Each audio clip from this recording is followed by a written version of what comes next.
नमस्कार, मैं हूं पवन त्यागी। हमारे देश में बहुत सारे किसान संगठन मोदी सरकार के विरुद्ध लोगों को भड़काकर सड़क पे उतारने का काम करते हैं। हाल ही में हमने देखा कि मेघालय के पूर्व जो राज्यपाल हैं सत्यपाल मलिक, उन्होंने भी घोषणा कर दी कि 2024 में किसान मोदी को उतार फेंकेंगे और मोदी सरकार, भाजपा सरकार कभी किसी राज्य में भी नहीं आएगी। आखिरकार ये लोग जो इस तरह की बातें कर रहे हैं, ये समझना पड़ेगा कि किसान के नाम पर ये जो राजनीति करने वाले लोग हैं, ये ऐसा क्यों कर रहे हैं। और समझना ये भी पड़ेगा कि मोदी सरकार जिससे सवाल पूछे जाते हैं, क्योंकि वो सत्ता में है, सवाल पूछे जाने चाहिए कि सरकार आखिरकार किसानों के लिए कर क्या रही है।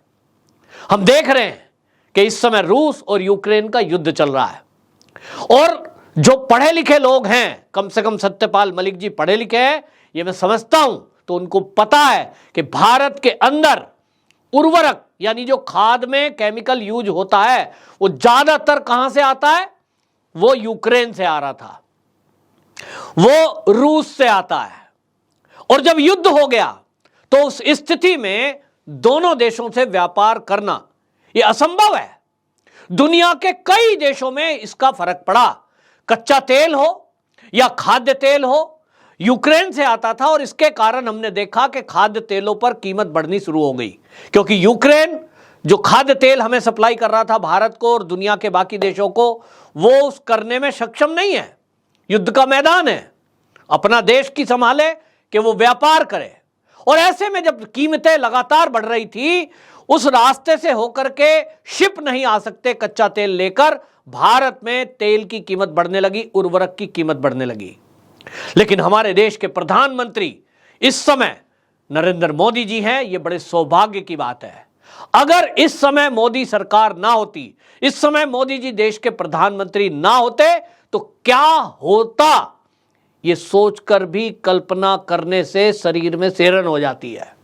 ये सरकार रहती नहीं, क्योंकि हमने देखा है कि प्याज के 10 रुपए बढ़ने से सरकार गिरती हुई हमने देखी है। लोगों को देश की सुरक्षा, देश का लॉ एंड ऑर्डर और देश की तरक्की से कोई मतलब नहीं है। मेरा स्वार्थ, मेरा क्या, ये मेरे के कारण, स्वार्थ के कारण लोगों की आंखें बंद हो जाती हैं।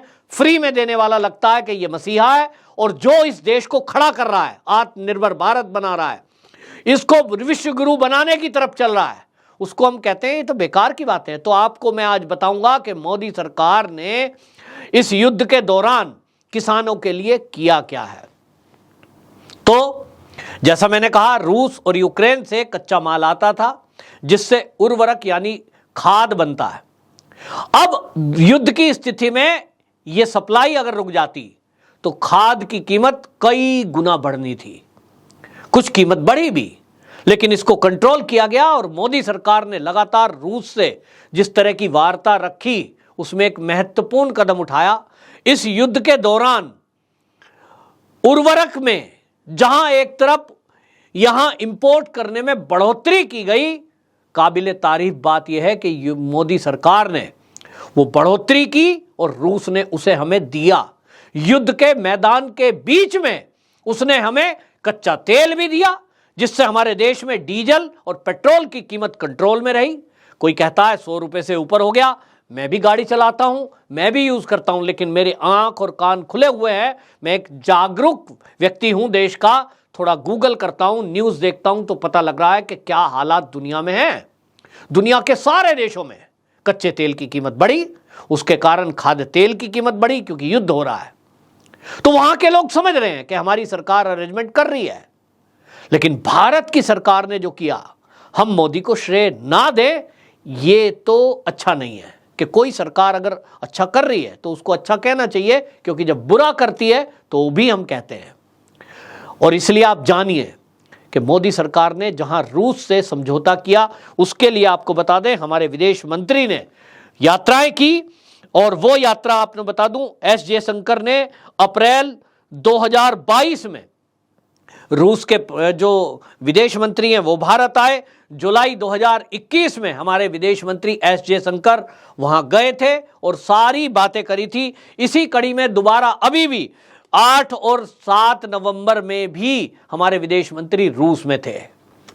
इस दोस्ती का, इस ट्यूनिंग का एक फायदा है कि जो भारत के किसानों को उर्वरक चाहिए, जो खाद चाहिए खेती में डालने के लिए, उसकी कीमत नहीं बढ़ी। कच्चा तेल जो भारत आ रहा है उसमें वो जो 100 का आंकड़ा छू रहा था तेल, पेट्रोल, वो नहीं आगे गया। उर्वरक की अगर मैं बात करूं तो भारत ने जो रूस से इन दिनों में युद्ध के बीच में जो उर्वरक का इंपोर्ट किया है वो 500% से बढ़ गया।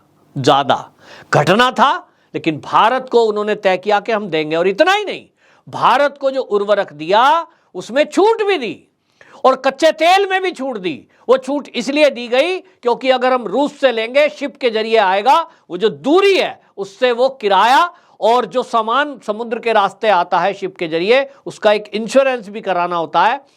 तो अगर शिप डूब जाए, कुछ और हो जाए, तो वो इंश्योरेंस कंपनियां उसको पे करती हैं। तो वो इंश्योरेंस भी रूस से मोदी जी ने बात की पुतिन से और ये तय हुआ कि हमको इसी कीमत में मिलेगा जिस कीमत में पहले से मिलता आया, भारत वालों को वो कीमत ज्यादा ना देनी पड़े।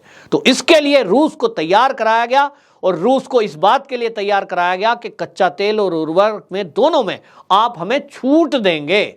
वो छूट कितनी है? मैं केवल उर्वरक की बात करता हूं क्योंकि इस देश में किसान नेताओं ने यह घोषणा कर दी है कि वो फिर से आंदोलन खड़ा करेंगे किसानों को लेकर।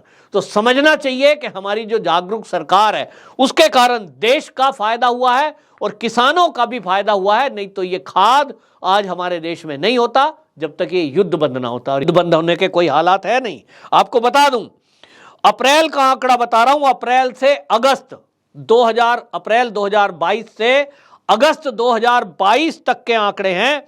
वो बताते हैं कि 82.2 अरब डॉलर का हमने वहां से कच्चा तेल और जो फर्टिलाइजर है ये सब मंगाया जिससे कि हमारे किसानों का खाद तैयार हो सके।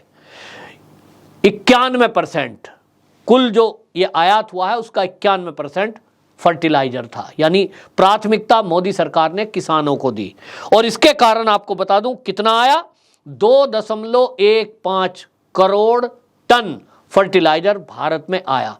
यानी जितनी हमारी रिक्वायरमेंट है उतना तो भले ही नहीं आ पाया, लेकिन लगभग ये तय हुआ कि किसानों को किसी तरह फर्टिलाइजर मिले ताकि हमारा देश जो कृषि प्रधान देश है इसकी कृषि को कोई क्षति ना पहुंचे। ये समझना हम सब किसानों को और देशवासियों को चाहिए कि जब दो देश में युद्ध हो रहा है और उन्हीं देशों से हम सामान मंगाते थे तो वो नहीं आएगा तो क्या हालत होगी।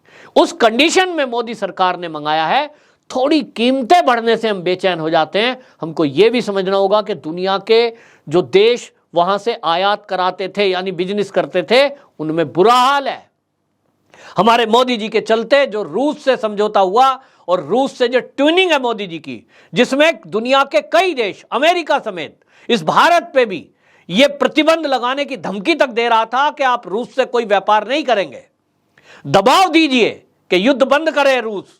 लेकिन मोदी जी ने बड़ी हिसाब से, बड़ी होशियारी से, जहां एक तरफ रूस को यह सलाह भी दी कि भाई ये युद्ध का समय नहीं है, लेकिन यह भी तय किया कि हम दोनों देशों से दूरी बनाकर रखेंगे, हम ना किसी के विरोध में रहेंगे ना किसी के पक्ष में रहेंगे। यानी मोदी जी ने दबाव में आना तय नहीं किया और अमेरिका की घुड़की के बावजूद रूस से यह व्यापार किया, जिसके कारण 2.15 करोड़ टन उर्वरक हमारे भारत में हमने मंगाया। और ये ऐसे ही नहीं मंगाया, इसको छूट पर मंगाया, जैसा मैंने बताया कि कीमत ज्यादा ना बढ़े।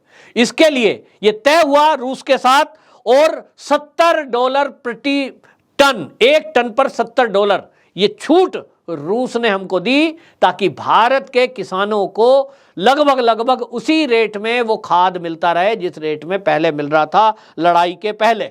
तो कितना भारत का पैसा बचा है ये जान लीजिए। जो $70 प्रति टन ये डिस्काउंट मिला और कितने पे मिला, 2.15 करोड़ जो टन था उस फर्टिलाइजर पर मिला। तो अगर आप गुणा करेंगे 150.5 करोड़ डॉलर है, 150.5 करोड़ डॉलर भारत सरकार ने मोदी जी की कूटनीति, विदेश नीति के चलते भारत का बचाया। आपका और मेरा पैसा ये मोदी सरकार के चलते बचा और हमारी खेती भी बची। आज आप और हम जो स्कूटर और गाड़ी चला ले रहे हैं, हम कह रहे हैं 100 हो गया, 110 हो गया। बाकी देशों का हाल देख लीजिए, कहीं 200 है, कहीं 400, कहीं 300 है। दुनिया के देशों में तेल के रेट बढ़े, भारत में स्थिर है, और यह स्थिर इसलिए है कि मोदी सरकार केंद्र में है। यदि मोदी सरकार केंद्र में नहीं होती तो आज हमारे पेट्रोल का रेट क्या होता, आज हमारे देश में फर्टिलाइजर का क्या हाल होता, तो खेती पैदा होती ही नहीं। ये भविष्यवाणी करने वाले लोगों ने कितना कहा है कि आने वाले समय में भारत के अंदर सूखा आ जाएगा, भारत के अंदर खेती खराब हो जाएगी। जिन्होंने भविष्यवाणी की है, वो भविष्यवाणी करने वाले लोग भी ये जानते हैं, और लिखता है भविष्यवक्ता कि कर्म से भाग्य बदलता है।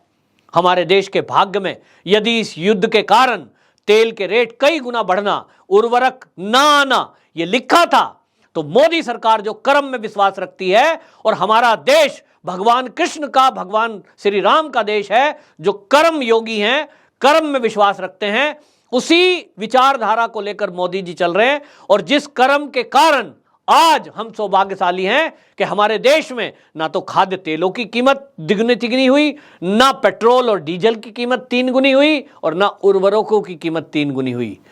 ये जो मामूली सी बढ़ोतरी है, इस मामूली सी बढ़ोतरी को समझना होगा कि विपरीत परिस्थितियों में भी अगर कोई देश रूस से अपना संबंध बनाए हुए है धमकियों के बावजूद, और वो छूट में सामान ले रहा है, इससे बढ़िया विदेश नीति और कूटनीति हो नहीं सकती।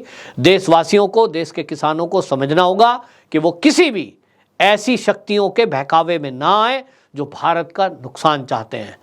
हमारी सरकार हमारे लिए क्या कर रही है, ये भी हमें जानना चाहिए। इसलिए मैंने सोचा कि आप तक ये बात पहुंचा दूं।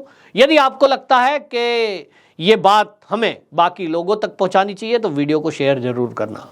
वंदे मातरम।